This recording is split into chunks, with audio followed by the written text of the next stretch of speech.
was asking the organizers, how long should I speak? I was remembering an interesting incident. In Bangkok, some years ago, there was a conference of the presidents of the various universities. The chancellor of Oxford University, a very witty and knowledgeable person, had come. He said, I went for an international conference and asked the audience, how long should I speak? The audience said in one voice, Sir, you have come from a long distance and you are such a learned person. Please do speak as long as you can, but we leave at 11. So that shouldn't happen to me. So may I begin with a universal prayer from the Upanishad, which is well known. All of you may know this. This is chanted by the Guru and the disciple, one on one, as we now say, in the ancient days, invoking the blessing of the Supreme Being on the success of the teaching-learning exercise in which they participate. This is well known, and those of you who know may chant with me. Om Sahana Bhavatu Sahano Bhunaktu Sahaviryam Kalavavai Tejasvinavadhitamastu Ma Vidvishavai.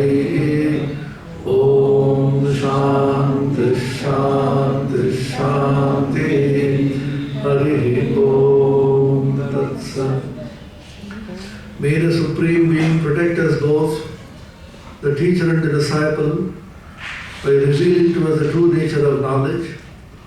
May the Supreme Being protect us both by revealing to us the application of that knowledge for the good of humankind. May we both strive together for the acquisition of knowledge and wisdom.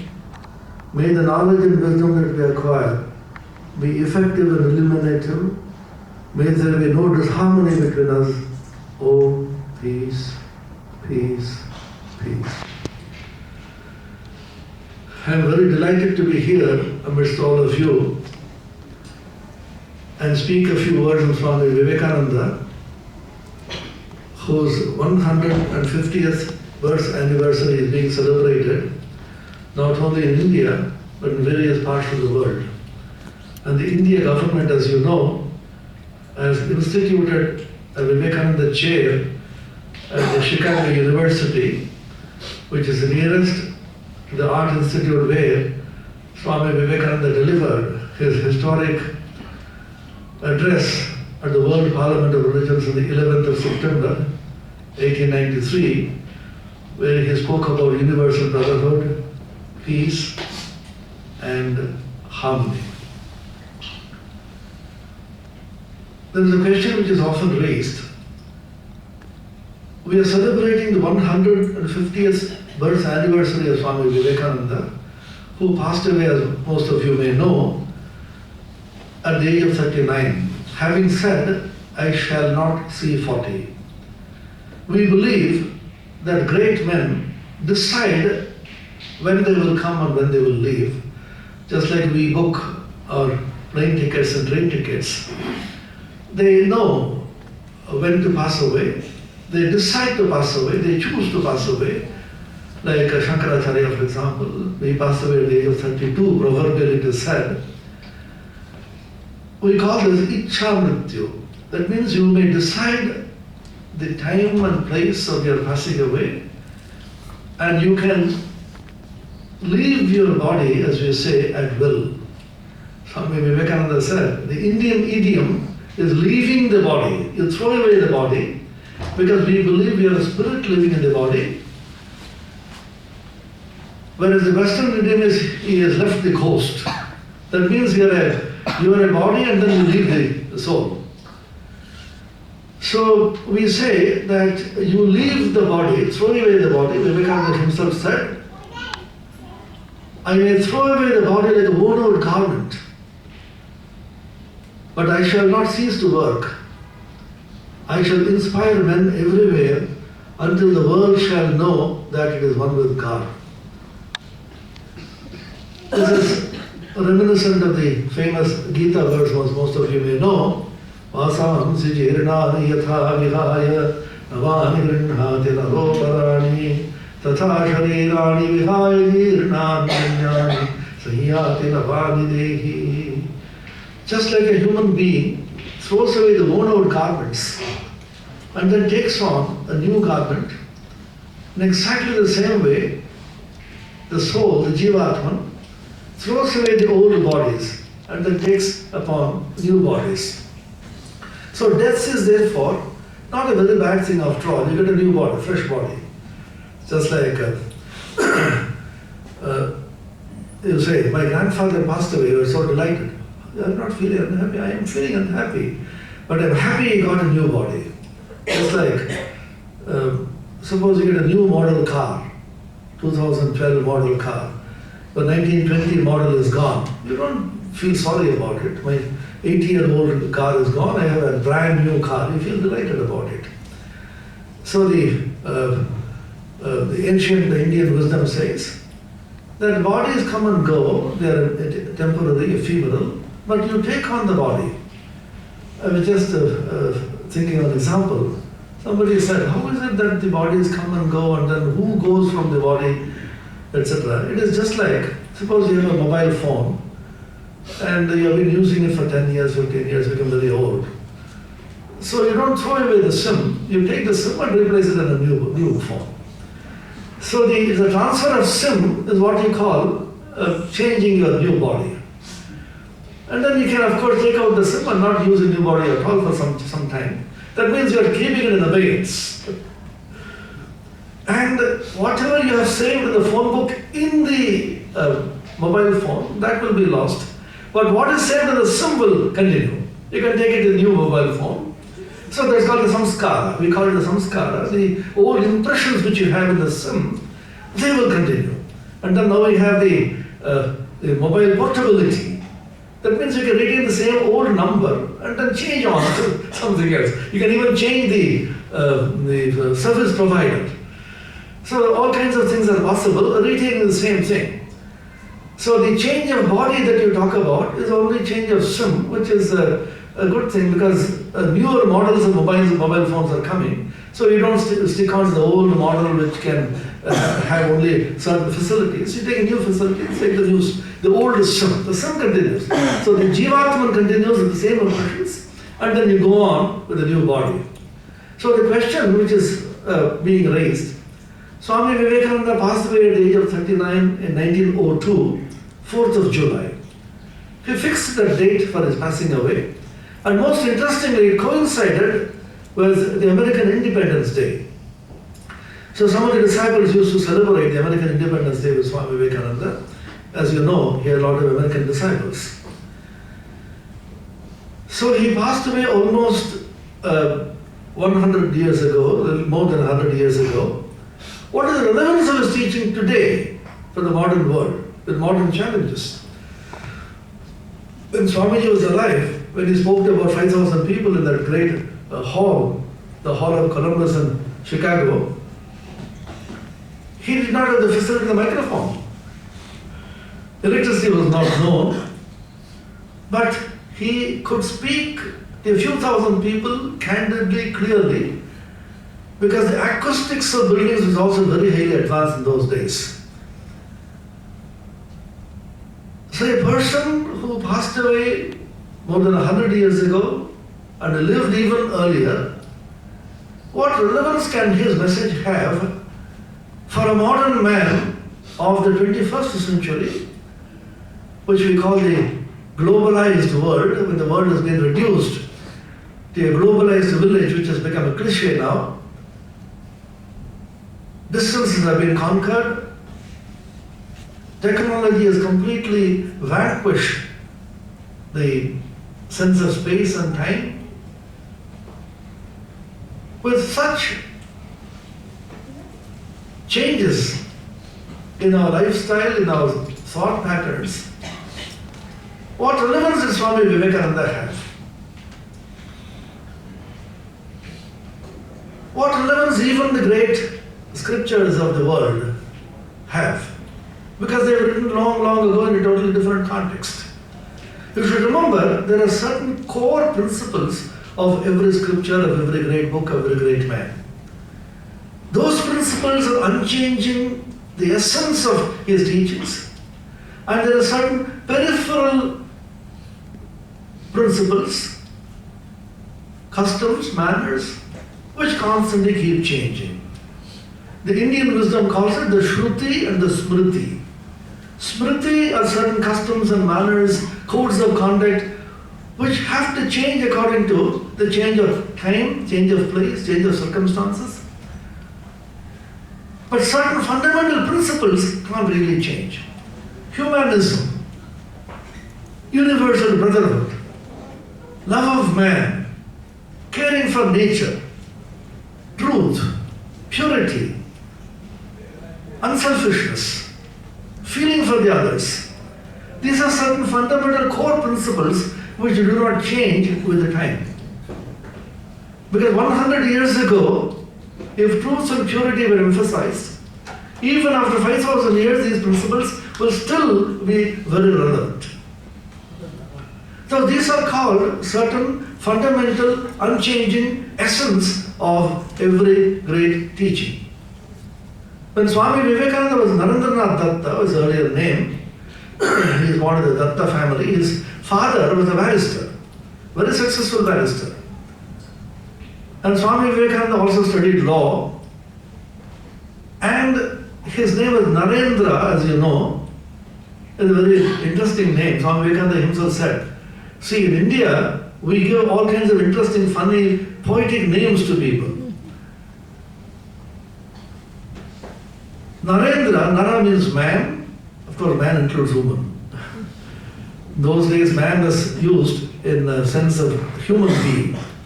A human person, a human being. Indra is the king of the supreme leader. The leader of men, and the king of men, is called Narendra.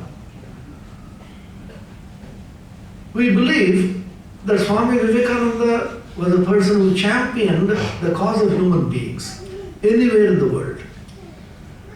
Man was his passion. He once remarked, I will come back again and again, even though he pass away and cast out his body, because I have fallen in love with man. Any concern of man of any department is a matter of great concern for Narendra.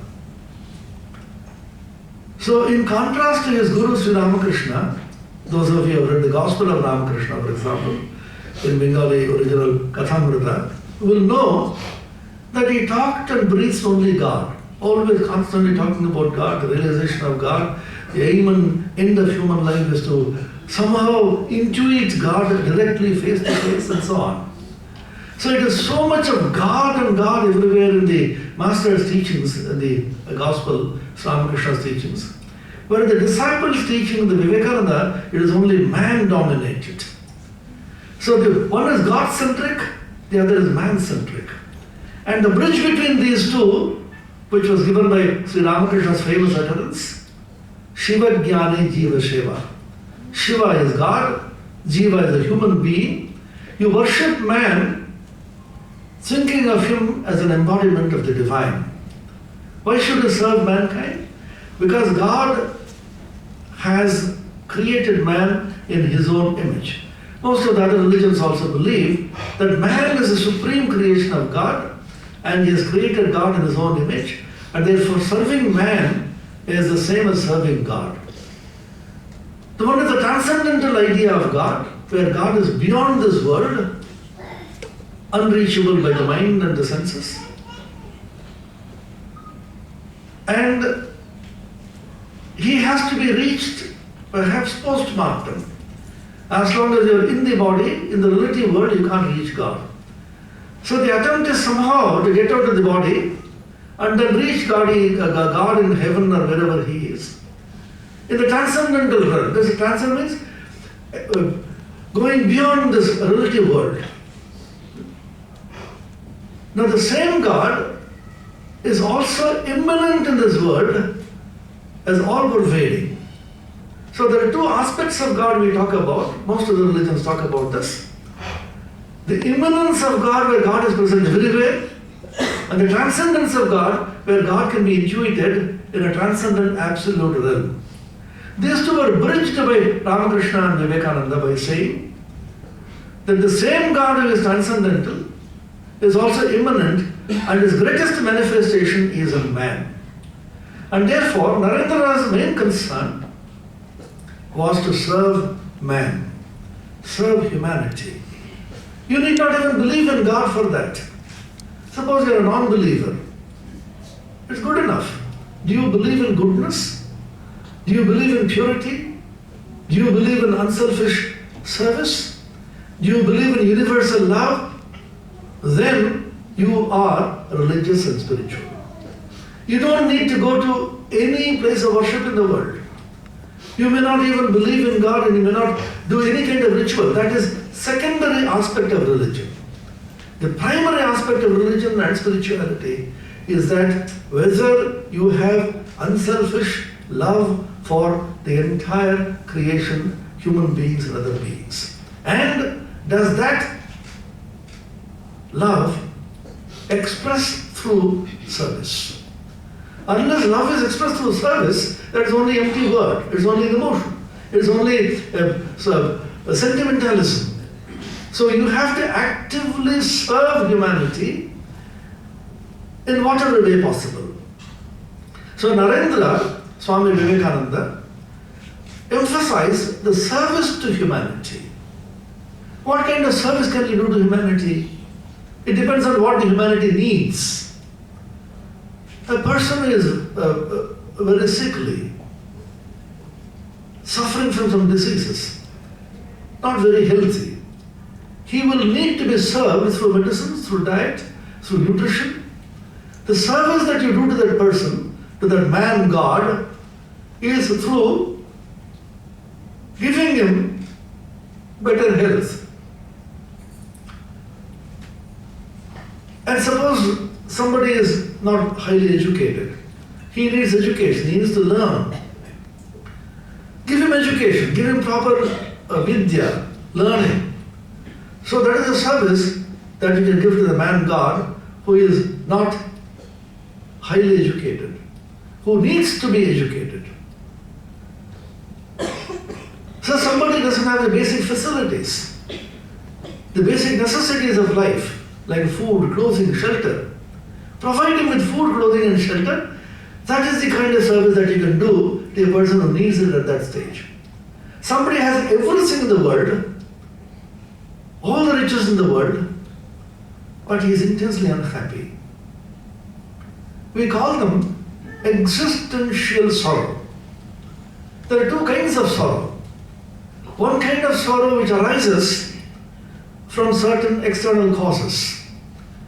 In fact, the ancient Indian wisdom classifies the sorrow into three. Our ancients were great unifiers and generalizers. How many kinds of sorrow do you have? Suppose you are asked the question. How many varieties of dukkha do you have? Dukkha means sorrow. You cannot count. I have 100,000 different varieties for being sorry, being unhappy. How many kinds of unhappiness do you have? You can't count them. But the ancients said, you may have any number, but broadly you can classify them into three categories of sorrow. It's called dukkha trayam. One is the sorrow which comes from certain unseen circumstances, situations over which you have no control. Suddenly there's a tsunami in India and Japan, for example. So what can you and I do? Nature's fury, suddenly nature thought that we should throw up something. There was an earthquake. And the tremendous natural calamity. This brings great sorrow to people over which you directly do not have any control. That is called Adi Daivika Dukkha. Adi Daivika means something which is beyond your control. Daiva here does not mean God, it means an unforeseen, unforeseeable, not directly controllable by a human being. Adi Daivika Dukkha. happens rarely in our lives. It is not that we get tsunamis every day. The second kind of sorrow is adi bhautika. From bhuta means beings. It could be from different varieties of beings, from human beings, of course. Suppose you have a neighbor who constantly teases you and troubles you, or you have a boss who is not very friendly to you. So these are certain things coming from human beings or from other beings also. In India, as you know, we have the mosquito menace. And most of the religious places, not only in India, most of the religious places in the world are full of mosquitoes. I think there is a deep significance to this. I was wondering, for example, the Belur Mutt, where I live, the headquarters of the Ramakrishna Mutt. It's supposed to be a very holy place, Dakshineshwar, where there's a huge Kali temple where Ramakrishna practiced. Whether it be Kashi or Vrindavan, even if you go to several other places, religious places of pilgrimage, the mosquitoes will be in large number. So I was wondering why this is so. That's maybe because in the ancient days, the stories in the mythology and the Puranas, the Rakshasas and the Asuras used to come and disturb the sages when they performed religious practices. In the modern days, we don't have Rakshasas and Asuras. Where did they go? They incarnated the mosquito body. When you sit for meditation and your mind is calming down, suddenly the mosquitoes will come and trouble. And in some places you have bugs, you have rat menace. And rats and the dogs are terrible menace. The bird, very often we hear the planes flying at high altitude being hit by birds. One bird can simply spoil your flight. Or a dog sitting in the runway, very often we hear. It doesn't care, it simply looks at and just sleeps there. So these are some difficulties and kinds of sorrow comes from beings, maybe human beings or human beings. This is called adi bhautika. And there is third type of sorrow which is the commonest, from which we suffer the most, is from your own body and your own mind. Your body is a constant source of sorrow. Young people here fortunately do not know what sorrow is there living in this body. As you slowly age, you grow older and older, your teeth will start aching and one by one they will fall down, and your legs will begin to pain. And you'll have arthritis, all kinds of problems, you will not be able to digest your food. Slowly your physical system shows clearly that you're aging. And you have some difficulty in walking, difficulty in digesting, difficulty in sleeping, difficulty in doing everything. And when you're nonagenarian or octogenarian, there is no end to your sorrow. You constantly need somebody's help. That is about the body. The mind is a very peculiar thing. Suddenly it becomes very upset. You do not know why. How are you? I don't feel well. Did anything happen to you? Well, nothing happened, but I'm not feeling quite happy. Why? I don't know. So it comes to everybody. So you feel somehow you're not very happy. Sometimes you feel highly exuberant and what they call in English is expansive. You feel like embracing everybody, you feel laughing, but suddenly sometimes you feel very upset. And for very small reasons you get upset. Your mind plays all kinds of tricks with you. In Indian philosophy, we call it Sattva, Raja and Tamas. These are three very important principles you should know. It's called the Sankhya philosophy, which says all Prakriti, nature, is made of three gunas. Sattva, Rajas and Tamas. When the mind is tamasic, you feel very dull, sleepy, inertia, no enthusiasm for anything. How are you? There's somehow going on. That means you're feeling dull. You don't have this zeal to do things. When the mind is rajasic, the mind is restless. It wants to jump about, do this and do that. And it is characterized by anger and greed and desire. Suddenly you get angry for nothing.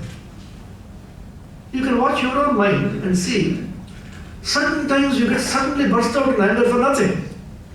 Somebody asks you, oh, I've not seen you for a long time, how are you? Do you want me to get unwell? Why do you ask this question?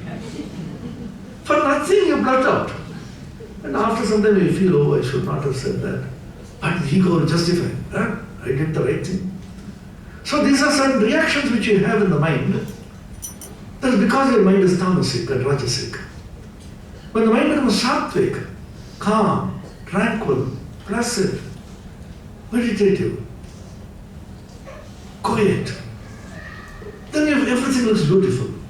Then when you greet somebody, you feel great joy. I didn't see you for a long time, how are you? You go to the garden, you see the sun, everything looks so beautiful and you feel highly elevated, flying in the air. That's because the mind is sattvic. So the Sankhya psychology say that the mind goes through all the three moods, the sattvic, rajasic and tamasic, and a combination of these, all the three in different proportions.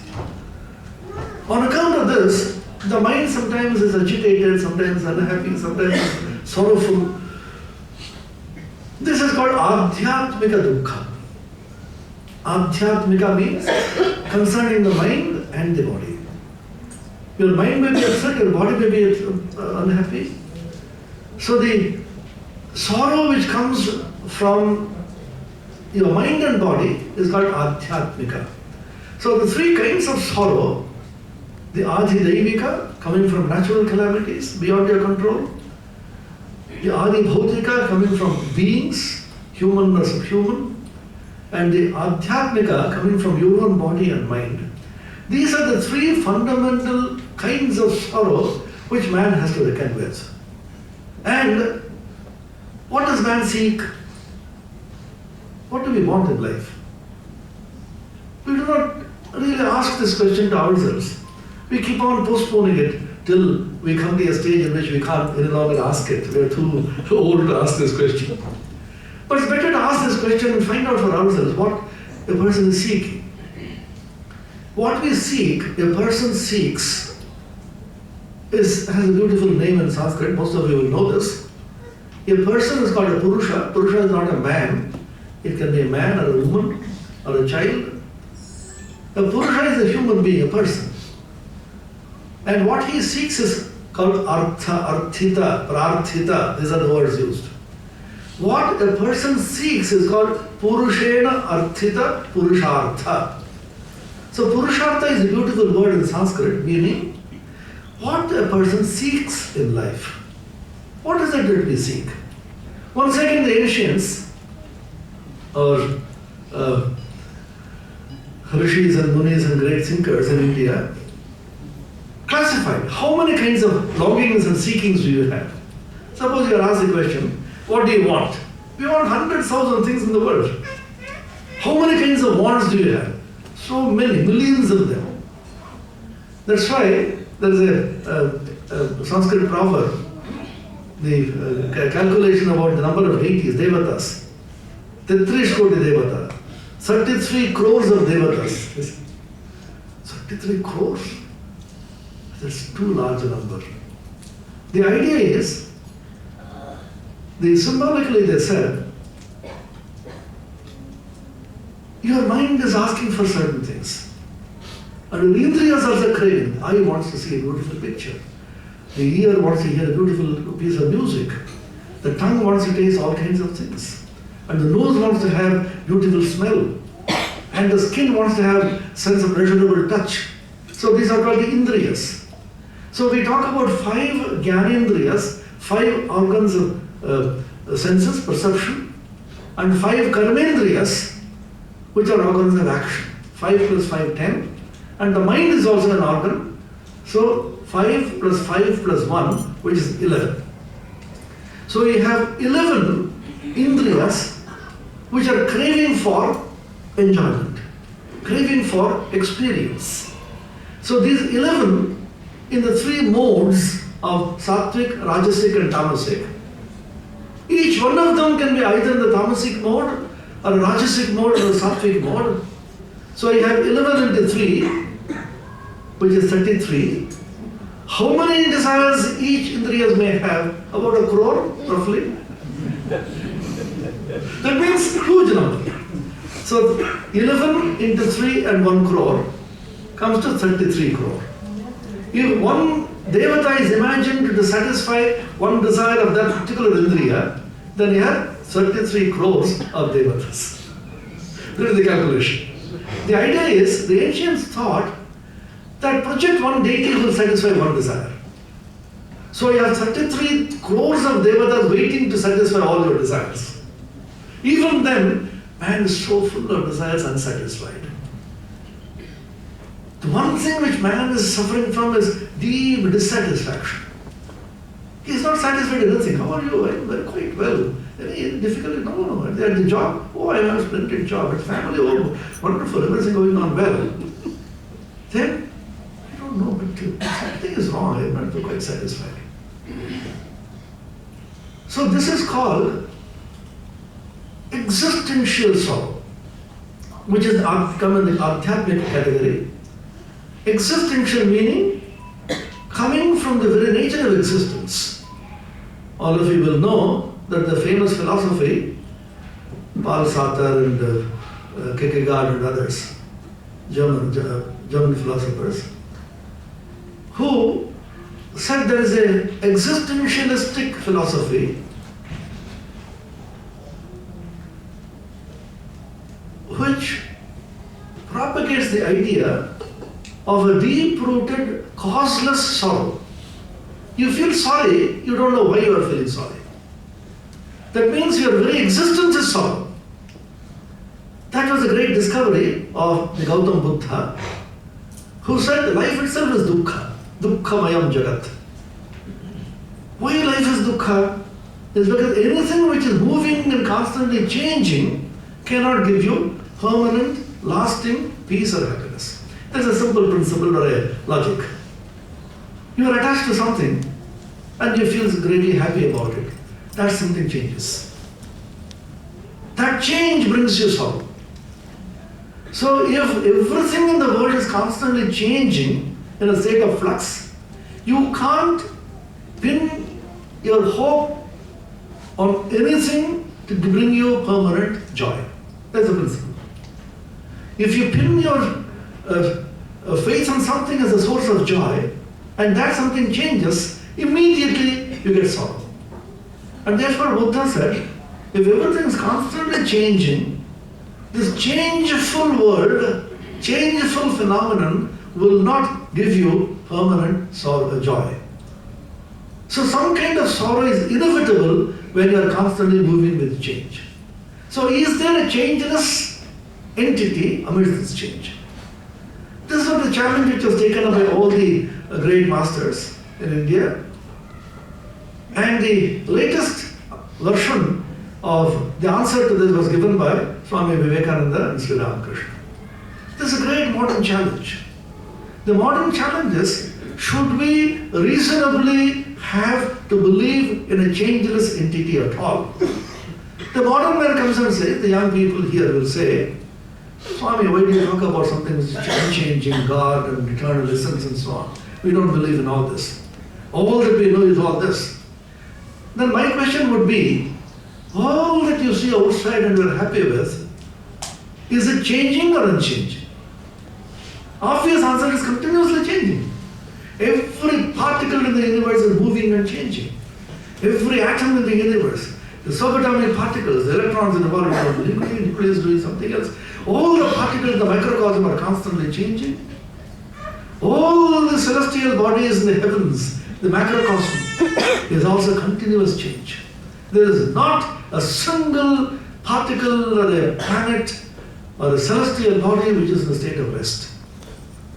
So when everything is continuously changing, can you really take any of these as your support for your deriving a joy, satisfaction? This is a very serious question which one has to ask. in the midst of all this change, is there an unchanging essence? Or should there be an unchanging entity at all to be sought in the midst of change? Suppose you say, everything is changing, everything is changing, so what? What does it bother you? Why do you need something which is unchanging? The answer will be, if everything is continuously changing, then man cannot pin his faith in anything. Think about this seriously. We live by faith. When the lecture will be over, all of you have to go back home. And you drive back home and you see that the house has moved somewhere else. My house was here when I came. Where did it go? It has changed. So everything is continuously changing. You can't do anything in the world. We are sitting here in the hope that the roof is not going to collapse. That is the faith that you have. We are living in the planet Earth in the hope that the moon is not going to come and collide with the Earth. When I was a child, I always used to wonder. We were taught in the classes of astronomy in school. The sun is moving around the Earth is moving around the sun. So many planets are there, and the moon is constantly moving around the sun. It's a highly complicated motion. See, think of the moon is going around the Earth is going around the sun. Sometimes they may so collide. Suppose the moon misses by a few millimeters, finished. So before you go to sleep, wonder, is everything is okay? Nothing is going to collide with anything? Then you can't sleep at all. Go to sleep happily because you feel that the nature's laws are infallible. So the faith in nature is something which is ingrained in you. Nobody need tell you that believe in nature, nothing is going to happen tomorrow. Suppose before you go to sleep, you take a bundle of candles. Why do you take candles? Oh, tomorrow 6 o'clock I have an important work. But the sun is supposed to rise at 5:30.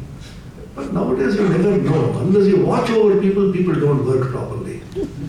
So the sun may not rise at 5:30. In that case, I need these candles. People will say, are you in your senses? We need to go consult a psychiatrist. See, a person who does not have faith in nature will be called a mad person, a lunatic by society.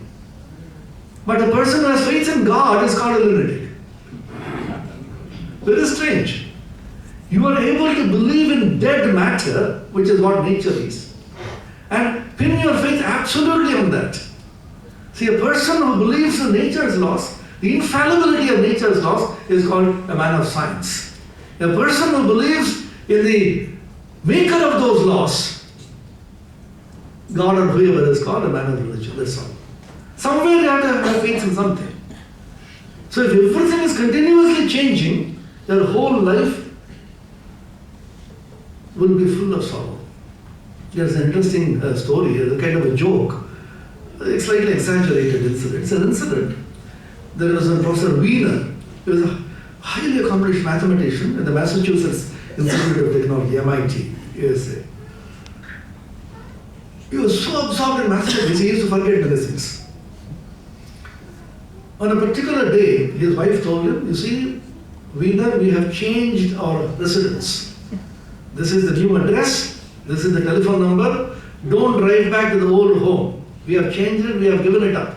He said, no, don't worry, I remember. He kept that small chip in his pocket. Went to his office, suddenly a brilliant idea struck him in mathematics. Because he had no time, he was frantically looking for a piece of paper to work his problem on. Found this piece of paper, scribbled something, and then for a long time worked on this problem. Found that no, this will not work. Simply threw it away in the dustbin. In the evening, quietly went back to his old home. Remembered at that time, oh, my wife told me I had to change the residence. Where is that paper gone? Then a brilliant idea came to him. A small kid was standing there. Professor Wiener is very famous. This kid may know where Wiener has changed. He said, a little girl, hey kid, do you know where Professor Wiener has moved? He has changed his residence? Then the kid said, Dad, Mom has kept me here so that I will.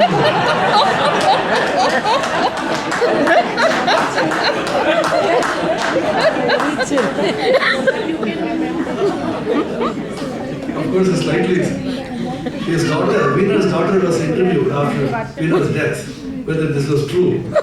She blushed and said, no, father never used to forget it so much, but it is partially true. So it is possible for a person to be so absorbed in his work, in mathematics and physics or whatever, that he can forget the world. It is possible.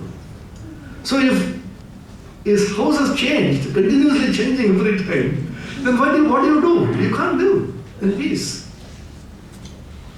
There's a story of a drunkard, a person who used to drink a lot and then create all kinds of problems. Somebody wanted to take a loan from that fellow. He said, no, I will not give it to you. I know you will not return it. He said, no, I will definitely return it after a week. Then he noted down, this is the place, this is the person who took loan from me. After a week he went there, hey, give me back my loan. He said, no, I never took it. I knew you were going to deny, that's why I didn't want it. The big quarrel ensued. Then this man said, believe me, I never took any money from you. Then he asked him, do you remember which place that person lived who took money from you? He said, yes, I clearly marked out. How did he mark out? There was a bull which was sitting in the front of the shop. That is the place where they gave money. The bull has moved inside somewhere else. So if your aim in life is constantly moving, if your object in life, your aim in life, your goal, aspiration in life is constantly changing, then you will be always full of sorrow. So it is necessary for you to have some unchangeable entity in the midst of all this change, so that you can hold on to that for sake of peace and happiness. This is not religion, this is science. Einstein's theory of relativity, most of you will know, has two postulates. The special theory. The first postulate says, all the frames of reference in nature which are moving with uniform velocity with respect to one another will have the same physical laws in all the frames. That means nature has no special preferential frame of reference. He later on generalized it to accelerated frames also. So that's why it's called a theory of relativity. Everything is relative. But the essence of relativity is not the first postulate. The second postulate says the velocity of light in vacuum is an absolute constant in nature. There has to be a principle of invariance, constancy, to give value to change. Change has value, meaning, only with reference to an unchanging, unchangeable, constant, invariant entity. If there is no invariant entity, no constant entity, all change will simply lead you to sorrow. This is a fundamental scientific principle which has been enunciated by the ancients in terms of spirituality and religion. There has to be a constant entity. Sri Ramakrishna and Swami Vivekananda, they give a beautiful example. You know, Ramakrishna, like great religious leaders of the world, spoke in parables, small stories, so that people could easily understand. Imagine a situation. Somebody calls me and says, Swami, you have come from the university. I want to give you some donation for the university. So I go with great hope. Oh, please sit down. He takes a checkbook. What is the name of the university? Oh, Ramakrishna Mission, Vivekananda University. All right. He writes on, I'm just looking at him, what the figure he writes there. He says 0, 0, 0, 0. After 4 zeros, what do you do? Are you joking? Then he smiles and puts a 1 before that. Then he says, please put some more zeros. What is the magic? 0 and 0 and 0 and 0 add up to 0. When you put a 1 there, all the zeros get their value. The increased value. Sri Ramakrishna gives this beautiful example and says, the world is all change, is all 0. But is it valueless? No. It gets its value from that one unchanging, unchangeable, invariant, constant substance, entity, because of which all these zeros get value. If the 1 is removed, all the zeros add up to 0. So 1 alone also is not enough. Suppose he puts 1 rupee, or $1, it means nothing. So all the zeros get their meaning with reference to that 1, which is a constant. So the whole world is an interplay of change and changelessness. A changeful entity can never get any value or meaning unless there is a changeless entity as a substratum. If everything is constantly changing, then change has no meaning. And life will come to a complete standstill if everything is changing. Therefore, the fundamental principle which is enunciated in ancient times and reiterated, reinterpreted, reframed and re-enunciated by Swami Vivekananda and Sri Ramakrishna is that there is a fundamental essence, a core. You call it by any name. You may not even call it a religion. You may not call it God. But some unchanging thing, like Einstein called the velocity of light. Velocity of light is not God, but velocity of light is velocity of light. There's a constant. Nature goes by certain fundamental constants. Most of you will know, the mathematics people will know, the constant like E, pi, C. These are 3 great constants of nature. H cross in quantum physics. H by 2 pi. H is the Planck's constant. So these are certain constants that nature prefers. Why, we do not know. And the entire structure of nature depends on certain constants, over which the whole thing is continuously changing. So the change takes place over time and space. I began by saying that Vivekananda was born more than 100 years ago. So what relevance does his message have in the modern challenges? The modern challenge means a continuous change over 100 years. Nothing has really changed except certain habits, technology and so on.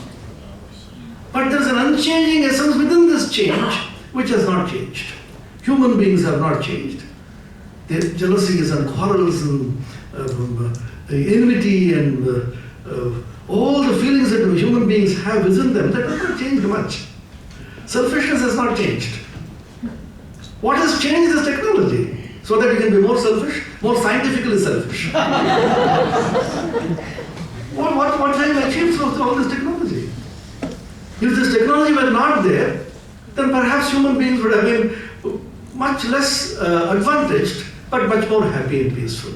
So some people in the most advanced technological world, they are tired of technology. Arnold Toynbee wrote in that foreword to that great book, Ramakrishna and his unique message of Swami Khanananda, he wrote, the present century, meaning the 20th century, the present century had a Western beginning, and if the world has to survive, it has to have an Indian end. What is the Indian end? What is the Indian ethos? What is the Indian culture? What is the Indian philosophy, Indian civilization, Indian thought? That says there is one fundamental unchanging essence, based on which all change takes place. It does not say you rule out this world. It does not say run away from the world and become a monk. No, enjoy the world. Be in the world. Enjoy all the good stuff. Have any number of mobiles that you want. Any number of technology. But remember, all this is being discovered and used by man, and the unchanging essence in man, which you call it God, you call it the Atman, you call it the soul, you call it by any name. This is the essence which is using all this. We are the masters of all this. We are not slaves of this. When you become slaves of technology and slaves of change, then you simply are washed away. And all sorrow comes because you become slaves. Slaves can never be happy. Only masters can be happy. All the technology has brought us, what has it brought us? We are becoming slaves of science, slaves of technology, and slaves of time. The tyranny of time about which Aldous Huxley spoke constantly is weighing heavily upon us. Every time you have to keep running behind time. We are slaves of the senses. We claim that we are free human beings. We say, no, I don't believe in any kind of slavery. I want to be the master. I want to be independent. I want freedom. How free are we? We talk about freedom. Are we free? We are slaves of the senses. Swami Ramakrishna once said, religion is freedom from the senses. The senses are constantly pulling you. The eye says, come on, see this. There's a beautiful serial in the television. When the television is on, my eye has to see. Because it is compulsory.